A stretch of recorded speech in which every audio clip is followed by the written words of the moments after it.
Have you ever heard of the saying, "A thought murder a day keeps the doctor away"? This saying is a quite insightful one, which refers to how letting yourself feel angry is a healthy thing to do, whereas suppressing or denying feelings of anger can have an immensely pathological effect on you. From past experiences, what we have come to know about anger is that it only becomes destructive to you or people around you when it is repressed or let out unhealthily. Anger can have profoundly negative effects on you, your happiness, and people around you. Suppressing your feelings of anger has consequences which are utterly destructive. When you repress your anger, you have the tendency of becoming psychosomatic, which could cause real harm to your body. Holding in your anger creates tension in the body, and this may cause stress, which is a major player in many of the psychosomatic illnesses which we have.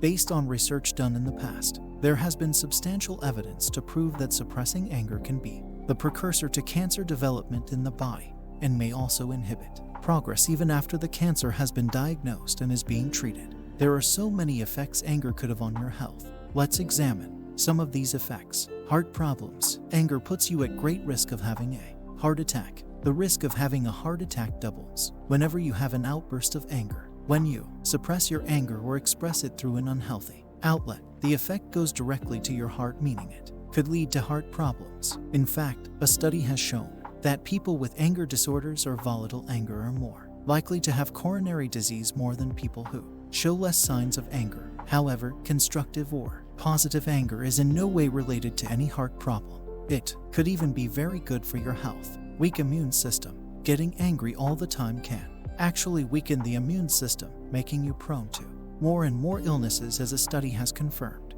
Based on a study conducted in Harvard Medical School, an angry outburst can cause a 6-hour drop in the amount of immunoglobulin A, an antibody responsible for defending the body against infections. Now, imagine if you are always angry. You could really damage your immune system unless you learn to control your anger. Cause stroke. You are at a very high risk of having a severe stroke if you are the type who explodes every time.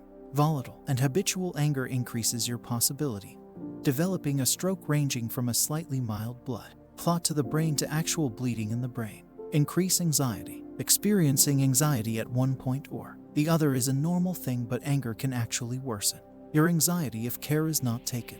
In fact, anger is a primary emotion to anxiety.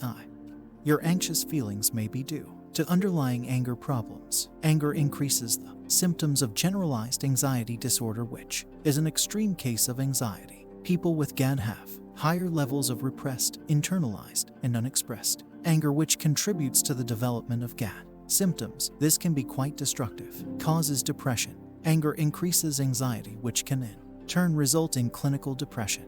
Over the years, many studies have found a link between anger, anxiety, and depression, especially when it comes to men. Passive anger is one of the symptoms of depression. You are constantly angry, but too unmotivated to act on the anger. Decreases lifespan. Anger results in stress, and stress is a very strong suspect when it comes to ill health. Combined with stress, anger can have a really strong effect on your health, and it can shorten your lifespan due to the number of health problems it can generate. People who constantly experience repressed anger have shorter lifespans than people who express their anger healthily. Anger should never be repressed or unhealthily expressed. Instead, you should take active efforts to manage your anger and put it under control so as to avoid all of the negative effects of anger which you have just learned about. Never should you try to stifle or suppress your anger. Suppressing emotions, as we have reiterated over the chapters, makes it hard to manage. The more master them like you should. To start with, pay attention to any feeling of anger you experience and use the information gained to discern where the anger is coming from so that you can use one or more of the anger management techniques we will be checking out below to effectively combat anger problems. Thank you for watching this video. There are more videos which can inspiring you.